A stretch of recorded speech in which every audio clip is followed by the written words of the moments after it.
Good morning. This is a radiator job on a 2005 Lexus LS430.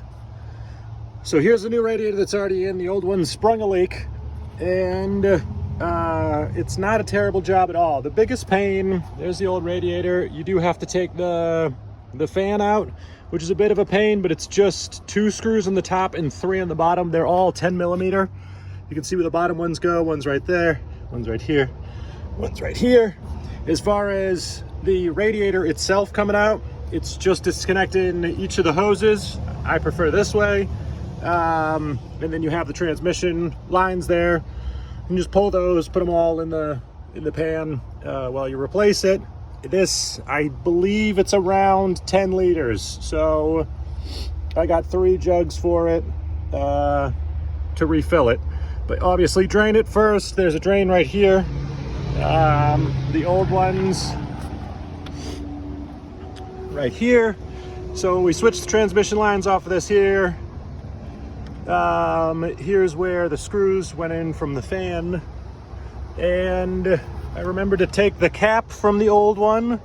What else? There was a drain tube down here that I wanted to keep, so I took that.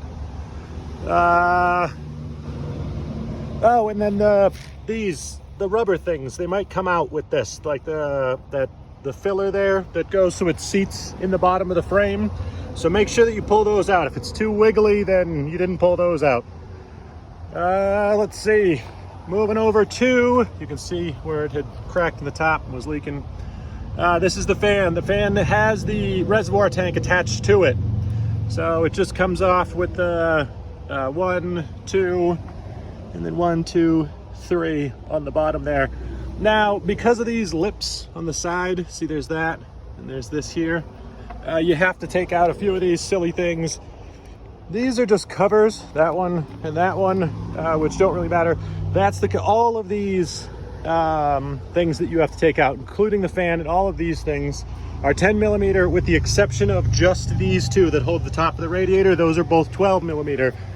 Everything else is 10 millimeter. Those 2 are just covers, so if you haven't already taken them off, they just sit here and sit here.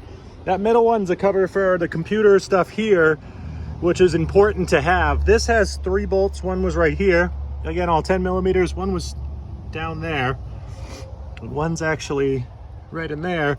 And it was just enough for me to get it out so I could just kind of shift it over, because it's kind of a pain sliding that fan lip.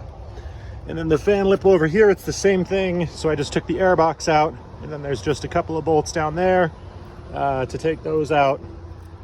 However, they're seated up here, somewhere up here. They're real obvious to see once you take the cover off. One of them's right here. I think one of them was in the front. And then unplug the sensor that's on the side of that, which is right here. This is easy. You just press this to unplug it and pull this off. And take this off here. I left everything connected. The mass airflow sensor is still on there.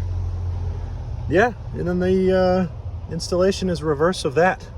So it's really easy. It's a little messy. It helps if you have some power tools.